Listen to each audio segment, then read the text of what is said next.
Story. Shares of Delta are falling today. They're down nearly 6% right now. This was after strong earnings, but they warned about rising jet fuel prices that could pressure profitability next quarter or this quarter. CEO Ed Bastian staying positive on demand, though, and told Phil LeBeau he's expecting a big increase in bookings for the rest of the year, and Delta is nearing pre-pandemic operating capacity. We're only going to be about 65% recovered in October, but November and December, we're looking for a 10-point increase in our recovery rates because increased business demand, increased international opportunities, and most importantly, people are not as concerned about the impact of the variant. They're ready to get back to their life. So we're going to end the year at about 75% restored. We started the year at 25%.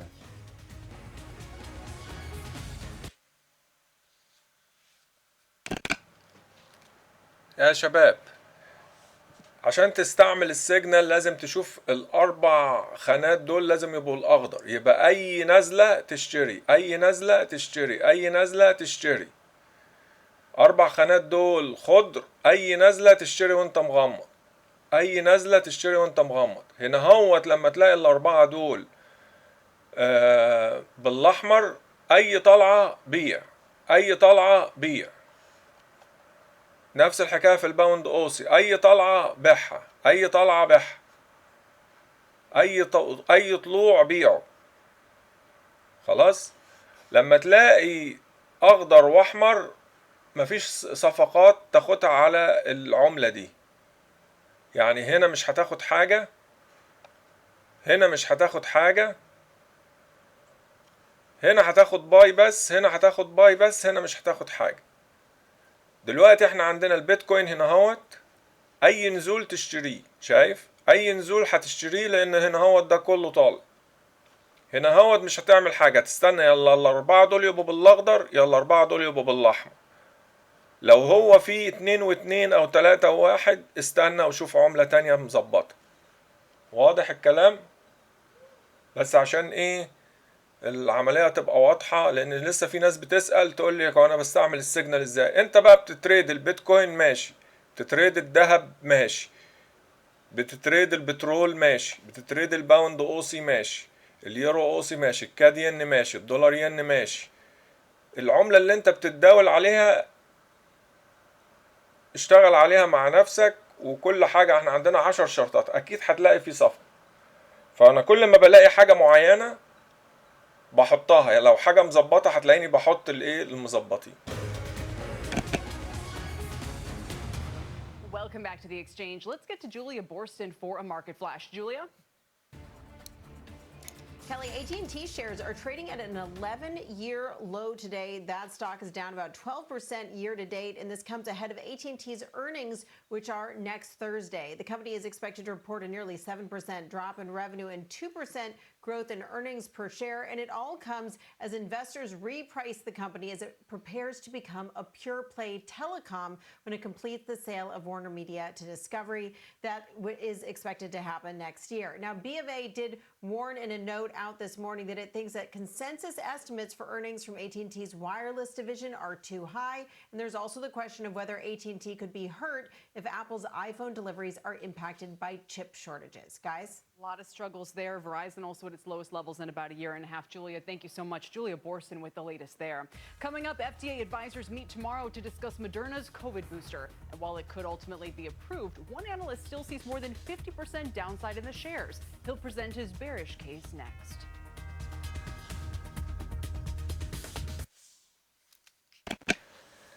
طبعا عشان تبث الاسعار لايف في تكلفة $4000. ففي واحد في لندن، في شركة في لندن بيقول لي احنا هنتحمل التكلفة دي عشان نعمل الشات روم وتشوفها والناس الطلبة تشوفها لايف من غير ما يدفعوا اي فلوس، بس احنا هنعمل فلوسنا من الاعلانات. فهو عايز يعمل عقد معايا انه الاعلانات اللي هتيجي من الكلام ده هو هياخد الدخل بتاعها كله، وبالتالي يدفع الداتا فيه بتاعة الاكسشينج والكلام ده كله، لان الاويل ليه اكسشينج معين، والذهب ليه اكسشينج، والبيتكوين لها اكسشينج، والواي ام ليه اكسشينج.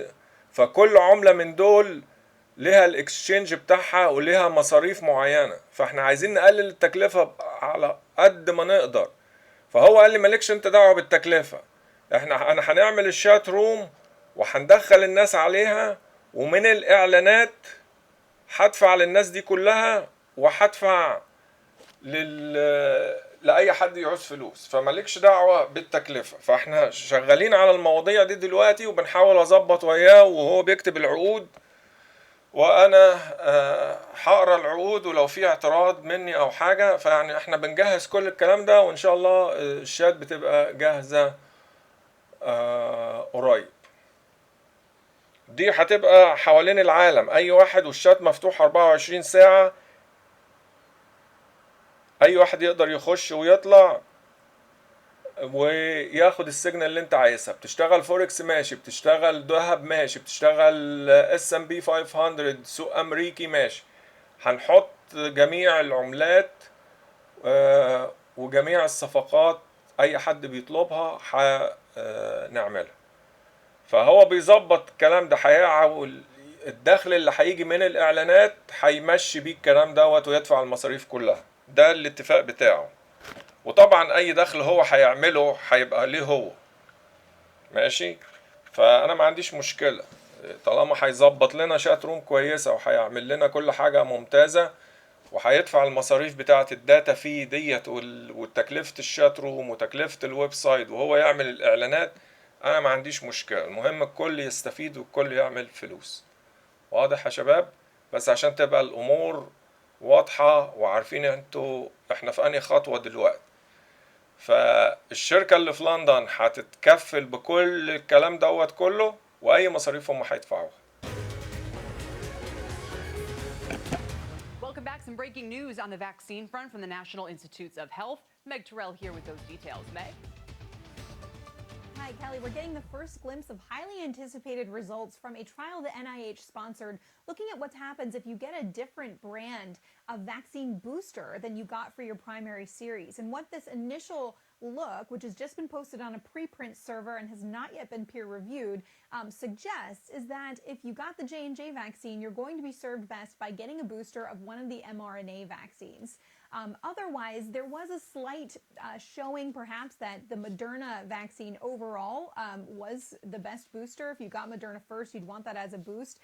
But it was hard to tell between Moderna and Pfizer, as those were pretty close. But pretty significant difference there if you got J&J between getting a J&J booster or getting one of the mRNA vaccines. This is so important as a commercial question for these companies, because after this initial phase of vaccinations, they're going to be competing commercially for who will be the booster of choice. So Moderna's been up there because Axios reported this on a sourced basis a little while ago. So it's been up kind of all day on this. Interestingly, you can also see companies like Novavax, which doesn't even have an authorized vaccine yet, rising a little bit on this news, perhaps because it opens up to mixing and matching boosters. Kelly? Interesting. Meg, thank you. Our Meg Terrell. And more Moderna booster news is expected tomorrow as a panel of outside advisors to the FDA could vote on who should get that booster and when. Moderna has had a huge run over the past year. Shares are up 312%. Back in last December of 2020, the FDA granted that emergency use authorization to their vaccine.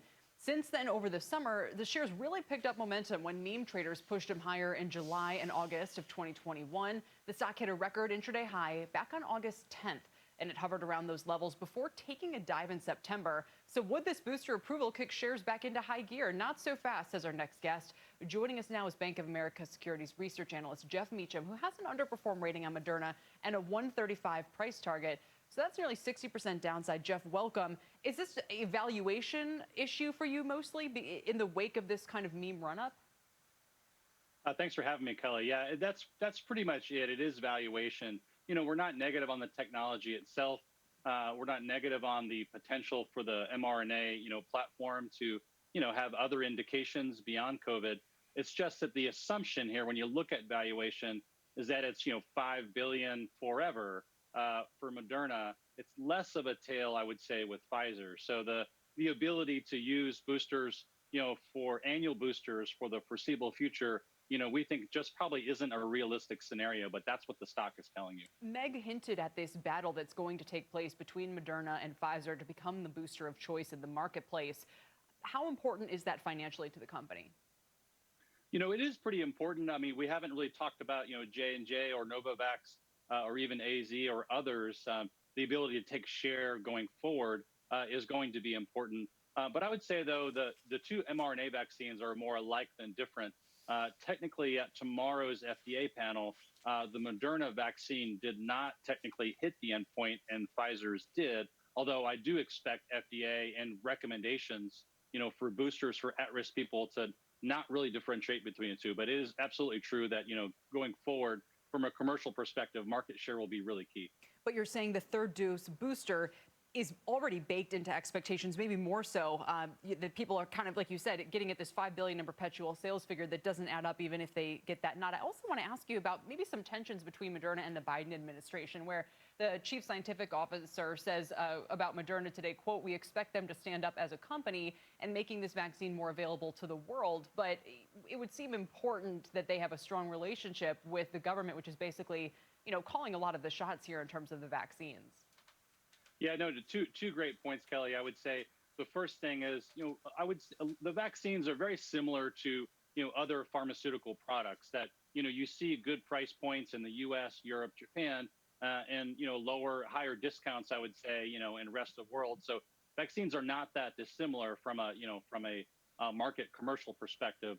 The other piece here, just to stay on boosters, and this is obviously news that just happened very recently, but molnupiravir, which is Merck's drug. I get the impression that people really want to move on beyond COVID, and the ability to take an oral, and once you're test positive and just move on with life, as opposed to getting annual boosters and quarantining. This sort of cycle that we're in now, I think most people aren't so excited about being in for the next 10 plus years. It's a great point. So tell me about your $135 price target and what that reflects kind of on a valuation basis, and if there are others then that you think would be more compelling in terms of where investors should be looking.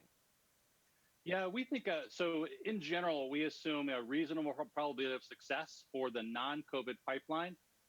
You still have to go through the motions, though. You have to do the experiments in flu. You have to do the experiments in CMV and in cancer. And investors are automatically ascribing, in our view, a much higher chance of success with mRNA, particularly for Moderna. But our sense is that that's sort of an overestimation.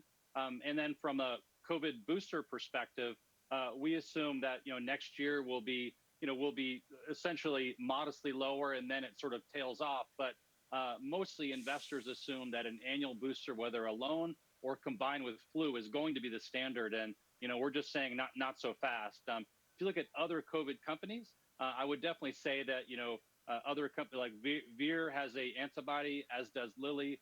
Those are both very good opportunities to take advantage of COVID. All right, great. Thank you so much, Jeff, for your time today. We appreciate it. Jeff Meacham with Bank of America.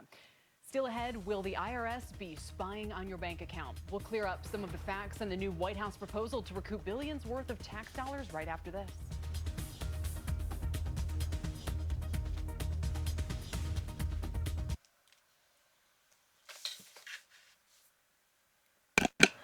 طبعا شركة الإعلانات دي الراجل مرتبه 18 مليون في السنة. هو مش هيسيب مرتب ب 18 مليون إلا إذا كان متأكد إن هو هيعمل ويانا أكتر من 18 مليون. فالدخل كله هيبقى ليه هو، لأن دي شركة إعلانات وهو اللي هيدفع المصاريف، وأي دخل بالنسبة له زيادة هو اللي هياخده. لو خسارة هو اللي هيتحملها، يعني أنا مش هاخد حاجة. فهو الاتفاق وياه هيبقى أي دخل هيعمله، إن شاء الله يعمل 100 مليون، هيبقى هو الدخل ده بتاعه. هو كل اللي هيعمله التسويق ويدخل الناس على الشات روم. طبعا هيبقى ليه الحرية يعملها ببلاش، يحدد السعر. هو الكلام ده هو اللي هيعمله هو، مش أنا. هو الاتفاق إن أنا أحلل الماركت وعلق على السوق باستمرار بالعربي وإنجليزي بجميع اللغات، وهو هيدفع المصاريف كلها، والدخل الزيادة هياخده. لو في خسارة هو برضه هيتحملها. بس أنا بقول لك هو يعني مش هيسيب شغله الأولاني ويسيب 18 مليون عشان يجي في حاجة هو مش واثق فيها. فهيحط مجهود كبير وهيحاول يعمل إعلانات كتير، ومن الإعلانات هو هيستفيد كشركة. أنا بس بفهمك الوضع هيكون إزاي. أنا هحاول أخليها مجاني لجميع الناس كلها. قلت له لو تقدر وتعتمد انت على الاعلانات بس، بحيث ان انت تدفع مرتباتك وتدفع مصاريفك وكله من الاعلانات، وتحاول تخليها مجانية بقدر الامكان. فهو بيفكر في الموضوع، بس هو يعني ايه بيدرس الموضوع، وان شاء الله هتجهز قريب. ولما تجهز طبعا هنبلغكم. هيبقى كل واحد ليه يوزر نيم وباسورد، يدخل وقت ما هو عايز ويطلع زي وقت ما هو عايز. واضح؟ طبعا احنا هنتريد الاويل، هنتريد الجولد، هنتريد البيتكوين، هنتريد السوق الامريكي، ستوك، فوركس، هنتريد كل حاجة اللي فيه فرصة هنعملها. يعني ممكن هلاقي احمر واخضر في عملة، هروح شايلها وحاطط عملة تانية يا كلها بالاخضر يا كلها بالاحمر. احيانا افرض انا دخلت مثلا بيع هنا هوت، وابتدى يقلب واحدة خضرة وواحدة خضرة، انت مش هتطلع من البيع ده الا لما يقلب كله يبقى بالاخضر. يعني مش هتطلع من الصفقة الا لما كلها تبقى بالاخضر. واضح؟ يعني انا دخلت هنا هوت بشتري، انا طول ما دول خضر انا بشتري. امتى اطلع من الشراء وادخل بيع؟ لما يقلب بالاحمر، فده يبقى الستوب لوس بتاعي واقلب الصفقة، وكل واحد يختار العملة اللي هو عايزها. واضح؟ ATM transaction, they say compliance will be costly and burdensome, that the IRS can't be trusted with sensitive data, and they say the White House wants to tax your Venmo and Cash App payments. But here is what is actually being proposed.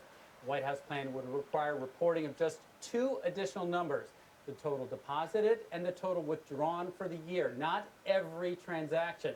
As far as the payment services, the American Rescue Plan that was passed back in March, that requires merchants to report commercial transactions over $600 on, say, Venmo or PayPal. That takes effect of January 1st, 2022. Now, the Biden plan would expand those requirements to individuals, but again, gifts or reimbursements to friends are not being specifically taxed.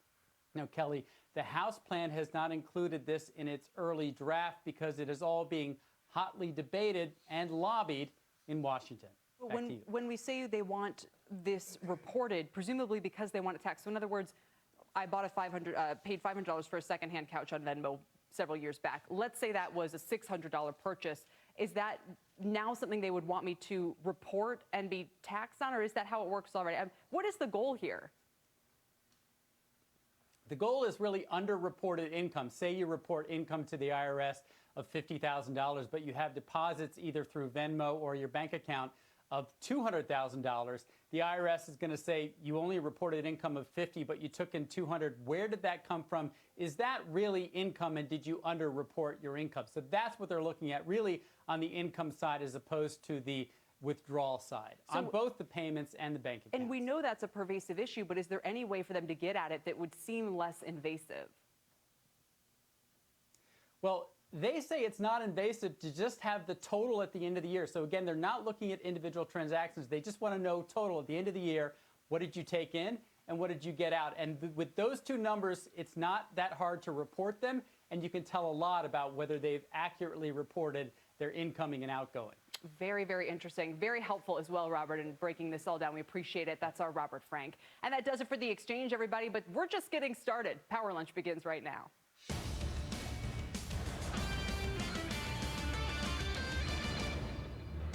And welcome to Power Lunch. I'm Frank Holland in for Tyler Matheson. Here's what's ahead. The minutes of last Fed meeting out due momentarily, any second now. It could include some key insights on what policymakers are thinking about inflation and the taper timeline. Also, breaking the bottleneck, the White House attempts to ease the backlog at the ports, but are transportation companies already maxed out? A top analyst weighs in. And buy this, sell that. Our monthly segment returns with the names to own and the ones to ditch in two popular sectors. Kelly? All right, Frank, welcome and thank you very much. Ahead of the Fed minutes, let's get a quick check on markets. Dow's down 15, S&P up 11, NASDAQ up 92. At session lows, remember, the Dow was down more than 250 points. The 10-year yield, we've been watching as it hovers around 1.6% earlier in the week, and by that I mean yesterday morning, but look where we are now. We're below 155. And with those minutes imminent, let's bring in our panel of experts. Steve Leisman will have the key headlines for us. That's what he's digging through right now. Bob Bassani is down at the NYSE and Mike Santoli as well. Ethan Harris is head of global economics with BofA Securities, and he joins us. Ethan, what's your base case for Fed tightening at this point? Well, we don't think they're going to actually get going until 2023 in terms of rate hikes, but they're on the verge of doing tapering, so we'll probably hear a bit about that in the minutes. When you say on the verge of tapering, you still expect a November announcement, maybe a December start date? Yeah, that's about right, and we think they'll also have a fairly short time frame for ending the tapering, so probably next summer. Okay. Let me turn to Bob Bassani. Bob, with a look at what the market is expecting for the Fed here in light of all the supply chain issues we're facing. Yeah, this is a very delicate moment for stock investors. You know, Steve was talking earlier about the possibility of the Fed moving up the timeline for hiking interest rates, maybe even back to September of 2022. This makes stock investors very, very nervous because historically, one of the great killers of bull markets has been a Fed policy mistake, which the market means sudden, unexpected moves up in interest rates by the Federal Reserve. That's a worry. The problem is the Fed might have to react to another great killer of bull markets, which is sudden spikes in inflation. This has not been a problem for a long time. It was a huge problem in the 70s, even in the mid-2005, 6, 7, when we had a commodity boom. Oil prices doubled in 2007. So it's been a long time since we've had a problem.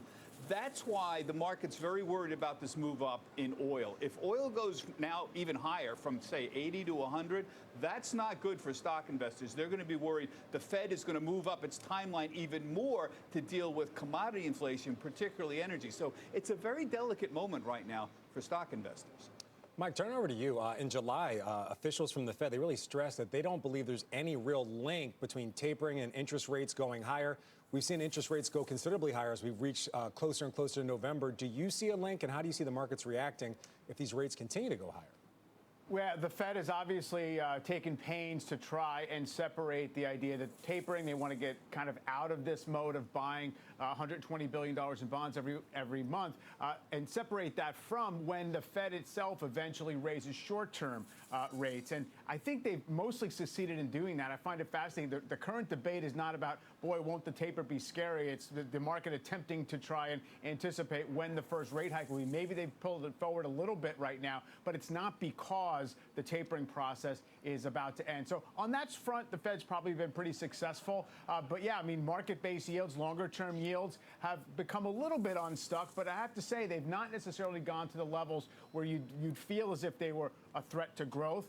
By the way, we're also going to be kind of anniversarying the very hot inflation numbers of this spring in 6 months before most likely the taper's over. So it could change the whole discussion about whether, in fact, there's urgency, because inflation is measured this year over last year. And next year, we're going to be going over a year that was pretty hot. Yeah, absolutely. And let's just take a look at all three major averages, which are at session highs right now, more than erasing those declines we saw at the beginning of the morning. The Dow, the S&P, and the NASDAQ across the board are in positive territory. The Dow is now up about 14 points. We're seeing the headlines roll out here. Steve Leisman has all the details for us. Steve? Yes, thanks very much. Just a very quick read of these minutes here. We have more to do, but they did discuss the timing of the taper. The committee concluded that a gradual tapering process was likely appropriate. Participants generally agreed on a taper concluding around the middle of next year. That would put you in about the $15 billion a month reduction each month in the amount of asset purchases. They said that if the decision was made in November, the tapering could begin, by the way, it says here, this is sort of new, mid-November, that's the earlier time, or mid-December, which is when more people had expected it. Most participants saw that the substantial further progress criteria that they had set out for both employment and inflation had been met, allowing for the tapering to proceed. The increasing funds rate would depend on the path towards the Fed's goals, of course, and they were clear that tapering provides no signal about rate hikes. I was just about reading the inflation portion of the segment there, Kelly. But heck, if I do that in 3 minutes, imagine what I do in 2 more minutes.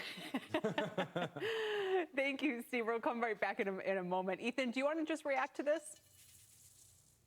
Yeah, I think it's very much what we expected. Start going in November, finish by middle of next year. And let's keep in mind, the Fed's been telegraphing this for a while. This is not a shock at all. I think that the market is correctly focused on rate hikes. That's where the real danger is, not this slow motion exit from bond buying. So nothing really new here, I think. All right, we're seeing some movement in the markets right now. The Dow actually turning slightly negative, almost flat right now. I'm going to back to you, Mike. Just in general, we're seeing a lot of talk about inflation. Steve's going to hit on that, I'm sure, more when he comes back to us. Do you see the Fed continuing to really target inflation, or do you think they're going to see it just as transitory going forward in these minutes?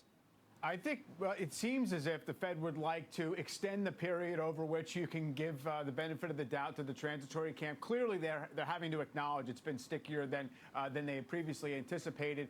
Interestingly, today's consumer price index number, it didn't have enough in there. It was close enough to forecast to prevent the market from having a real relief rally off of it, but also was not incrementally scary. You look at some of the core components, we kind of knew rents were going to go up and things like that. So it still remains, I think, a two-sided argument. But again, I do wonder what happens into next year when we're going up against some of these pandemic dynamics. Presumably, you unkink the supply chains to some degree, and the inflation numbers year over year maybe don't look quite as scary, preserving a little bit of flexibility for the Fed. That's the question. And Bob, what do you make of the market's reaction here?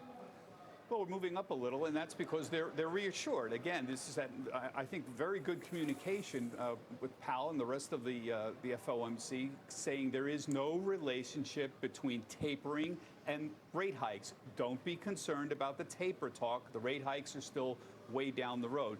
That's the good news. The bad news is, and I can tell you what they're talking about down here. They're not worried about the taper at all. So that's the good news. The Fed has very effectively pushed that out of their minds. They are concerned about longer-term inflation.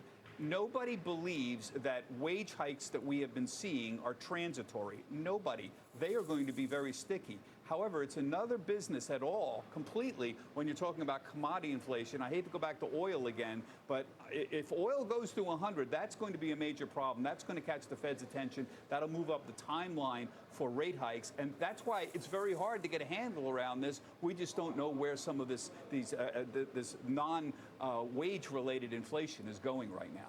Yeah, Bob, a bit of a cycle. You know, we're seeing wages go higher and also consumer prices go higher. 4% higher, even if you exclude food and energy. So kind of a wheel here of things just kind of stacking on each other. We gave him about 3 minutes. That's what he asked for, Kelly. Steve Leisman with much more on those Fed minutes. Oh, not much more, Frank. Don't oversell it. I just want to talk about the inflation part of it. Many of the participants saw inflation risk to the upside.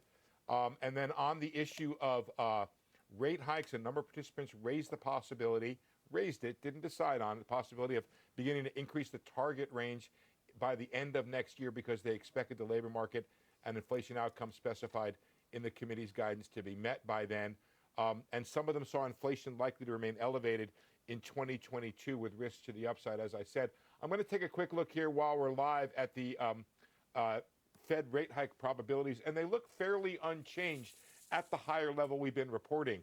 I'm seeing an 84% chance for December 2022, that is, 69, call it, for November, and 62 for September. And as we've been reporting, guys, what's happened here is the possibility of that first hike, the probability of that first hike has moved from December to September. It's been brought forward as more Fed officials have talked about the idea of possibly getting it done. The quicker the Fed gets done with the taper, the quicker the possibility is open for the Fed to hike those rates if indeed inflation does not come down on its own. Steve, I'm going to count that as much more. Markets also ticking up slightly higher since those Fed minutes released. The Dow actually going back fractionally into positive territory as well. Thank you, Steve Leisman, for much more. I'm going to give you the benefit of a doubt. Bob Pisani, Mike Santoli, and Ethan Harris, all great stuff. We appreciate it. All right, coming up, trading the supply shock. The White House, it has a plan, but one indicator suggests it will be harder than ever for transportation companies to add capacity. A look at what this could mean for some key stocks. Plus, retail names that can weather this holiday supply crunch. Our trading nation is on the case. And as we head to break, a look at some of the stocks hitting 52 weeks highs in today's session. They include Xilinx, Oracle, and Ceridian. Stay with us. Much more Power Lunch coming up. We're going to give ourselves a benefit. يعني مثال يا شباب، في السوق الأمريكي كان كل ده بالأحمر، فاليوم كله كان بيع، صح؟ دلوقتي المربع الأولاني يبتدي إيه أخضر، لأن الخمس دقايق ابتدى يطلع الترند بقى يتغير من بيع لشراء. العشر دقايق ابتدى برضو من بيع لشراء، الربع ساعة من بيع لشراء، النص ساعة لسه ما عملش من بيع لشراء. فاحنا لسه في البيع دلوقتي. امتى تطلع من البيع؟ يعني انا ممكن ابيع هنا هوت على اساس احط ستوب صغيرة، اول ما يقلبوا دول كلهم بالاخضر هروح طالع. غير كده لو ده ابتدى يقلب احمر مع الاحمر وده يبتدي يقلب احمر، انا واخد سعر كويس والسوق هينزل. فهمت الدنيا ماشية ازاي؟ فانت مش هتطلع من الصفقة لو كل دوت كان بالاحمر ابتدى يجي اخضر اخضر اخضر، انت لسه الاخيرة دي بالاحمر، وهو ده يعتبر اقوى واحد. الترند بتاع النص ساعة بقالنا يومين او 3. فانت اي طلعة بتعمل لها بيع، زي ما انت كده شايف، اي طلعة عملت لها بيع كسبت، اي طلعة عملت لها بيع كسبت. عملت بيع هنا هوت راح مكمل طلوع، بعد كده راح نازل. ممكن تزود جزء تاني او ممكن تفضل في نفس الصفقة، وبص عملت فلوس ازاي.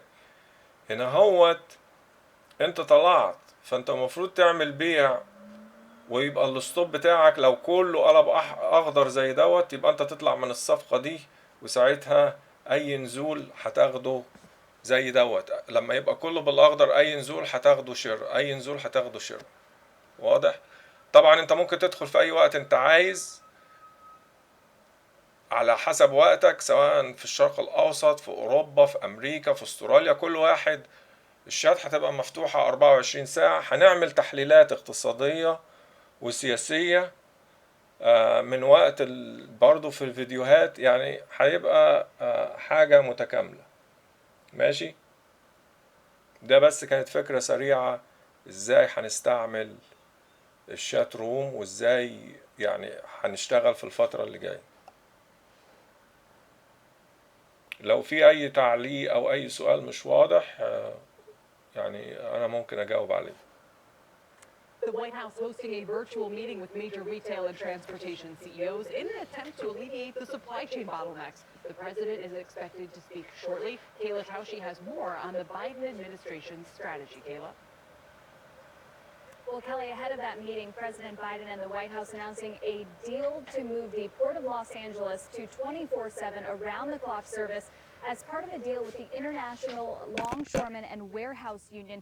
And they also announced that 6 companies, FedEx, UPS, Target, Samsung, Walmart, and Home Depot, are increasing their overnight services for the next 90 days to move more cargo and help expand transportation of goods from these ports to their end destination. Now, we expect President Biden to make those remarks momentarily. Today, he is also meeting with executives from port companies, logistics companies, and many of those retailers as well. And the White House says these changes will move an additional 3,500 containers per week between now and the end of the year, though they hope that this becomes the new normal, this 24/7 operation.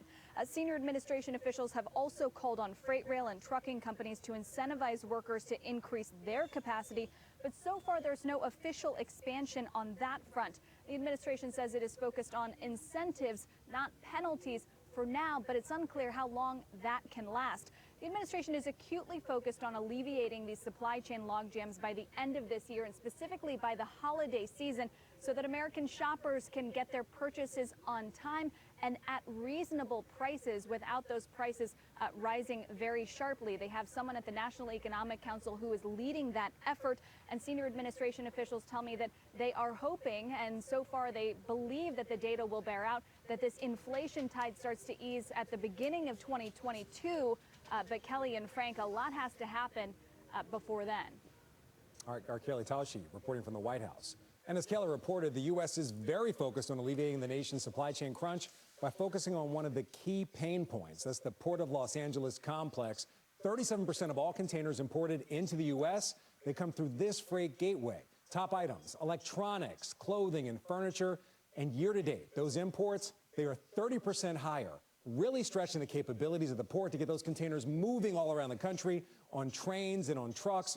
And the companies at the meeting, Walmart, the largest retailer in the nation, Target, Home Depot, and Samsung, they bring in just about 10% of all containers into the U.S. every year. For more on this, let's bring in Donald Broughton, managing partner at Broughton Capital. Donald, thanks for being here to break this all down. Great to be here. So we were just talking about, I think Kayla hit on it as well, consumer prices. They've increased 4% over the last year, even if you exclude some of the most economically sensitive items like energy and food. The Biden administration getting a lot of attention for this call to take action at the LA ports. But will this make more goods available on shelves? Will it reduce prices? Will it make my holiday packages get to my house on time? Well, the short answer is yes, it will. First of all, 4% over last year. Remember, prices were down last year. So that's fifth grade math. You know, if it's down at 50% last year, it's got to be up 100% this year just to get the nominally back to the same number. Put that aside. The point is absolutely it's going to happen. And the real reason it's going to happen is because managing transportation has become a profession. Over the last 40 years since deregulation, it's become a profession that has more talented people, more brain power, as well as more of those people committed to it, and they have better tools than they've ever had before. So, as you just noted, almost 40% increase in the amount of containers they're moving already through that port. The reason we're all crying about this is because economic demand is so strong. It's called growing pains. These will get solved. Donald, it's Kelly here, and we had an interesting discussion last hour about Signet Jewelers, which has been able to avoid some of these problems because it's been using air freight. Are there other companies that you think could or should have found a way to avoid dealing with container ships, or is it just a lot easier to send jewelry on planes than it is to try to import other kinds of goods? Great question, Kelly. That's entirely dependent upon the value to density of the product. So if it's a semiconductor, very high value, very low density, yeah, you pay Fred Smith to move it across the Pacific for you. But if it's it's dog food or coal, you don't move that via air freight.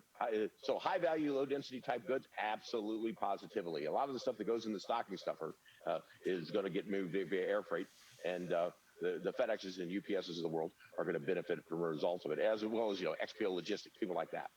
Well, Don, I'm going to push back on one thing. Not everybody's crying. Trucks and trains, well, they have the more pricing power than they've ever had historically, and more volume than they've ever had historically.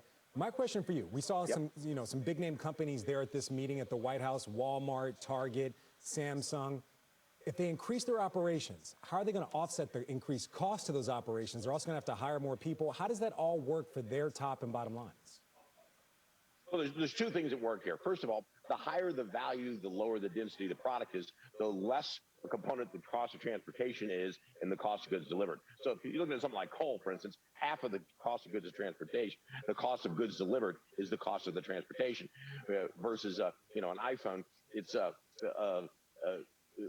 smidge of the overall cost of goods delivered. So you can double that 1/10 of 1%, and you still haven't done anything to pay for it. And so the companies that are producing great, fast, expedited services can pay their workers more, produce that velocity, ask for pay increases from the customers, and everybody still is fat and happy at the bottom margin line. And those companies that are all there, let's just fess up on this. What the Biden administration has done is bring this to national attention, bring a profession that was ready to be on the national stage, introduce them and put them there. But that was going to happen anyway. That was going to happen because Walmart is a leader, not only a retail leader, they're a leader, they're a logistics story. And FedEx and UPS, they're global leaders in fast chain, fast cycle logistics. And they're going to do what they're going to do anyway because the shareholders require it, not because the Biden administration asked them to do. So, Donald, what can the Biden administration achieve here, as we know that what's going to happen this Christmas season, to Frank's point, was in the cards months ago? A lot of these are long lead purchases. So what they are trying to expand the operating hours at the ports now to basically 24/7. What else can be done? I'm not besmirching what they're doing. Calling attention to it is certainly a good public function. I'm just saying that the marketplaces were already doing it. Buyers for all the different retailers had made their purchases, made their bets on how many Tickle Me Elmo dolls they were going to sell at Christmas. That's why all those containers are backlogged and full. They've already predicted that we're going to have a blowout retail sales number in the coming months. But bringing it to the public's attention and making it something that everybody is focused on and hence willing to pay a little bit more for helps this profession pay to get it solved, pay to get it fixed. A year from now, this will not be an issue. Donald, that's a glass half full outlook right here. So one more question before we let you go.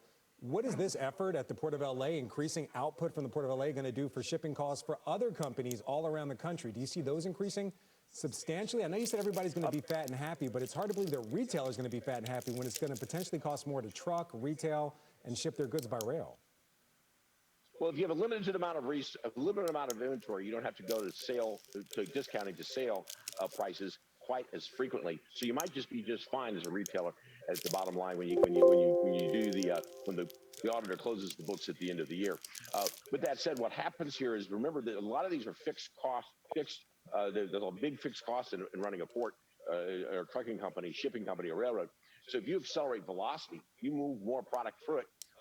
You can actually come out much better, even though you're facing some of the challenges you are with paying additional workers and dealing with some of the congestion issues that you currently are. All right. Great insights as always. Donald Broughton, we appreciate it. Thank you.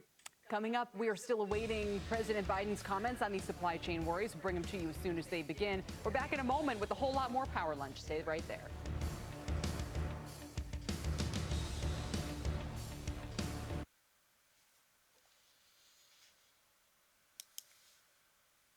طبعا هو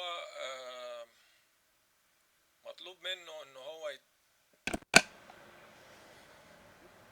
طبعا هو مطلوب منه انه يتفق مع شركة التلفزيون اللي احنا بنبث لايف. معرفش اذا كانوا هيعوزوا فلوس هم كمان ولا لا. في كذا حاجة يعني هيطلبوا منه فلوس، التلفزيون والاكسشينج و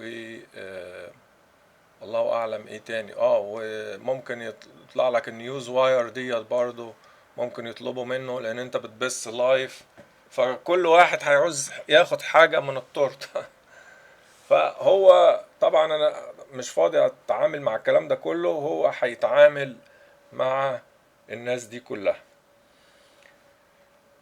فزي ما قلت لك، لو انت بتركز على الخانة الأخيرة، لأن هو دوت الموجة الكبيرة هتبقى في البيع. هنا هو كل ده بيع في أي طلعة. يعني مثلا إيه، طلعت وبعت هنا هو، مش كده؟ راح طالع عليك، ممكن تزود وبعد كده راح نازل، فأنت لسه في النزول. لو كل ده قلب أخضر، لو أنا كنت عامل بيع هنا هطلع من البيع بخسارة. واضح؟ فالخمس دقايق والعشر دقايق بياخد اتجاه، والعشر دقايق بياخد اتجاه شراء، والخمستاشر دقيقة بياخد اتجاه شراء. بدل ما انت تقعد تتنقل ما بين التايم فريم الخمسة عامل ايه، والعشر دقايق عامل ايه، والخمستاشر دقيقة عامل ايه، والنص ساعة عامل ايه،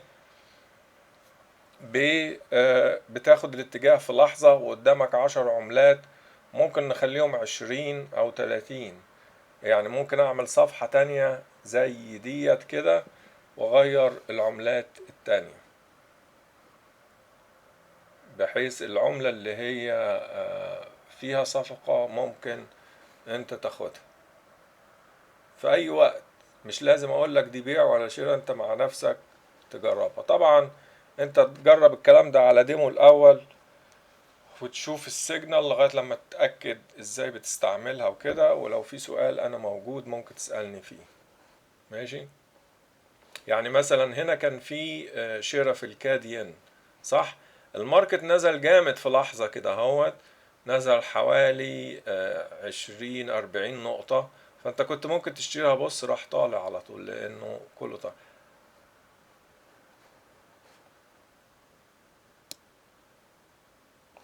فواضح يا شباب؟ لو في سؤال اكتب لي وانا اجاوبك.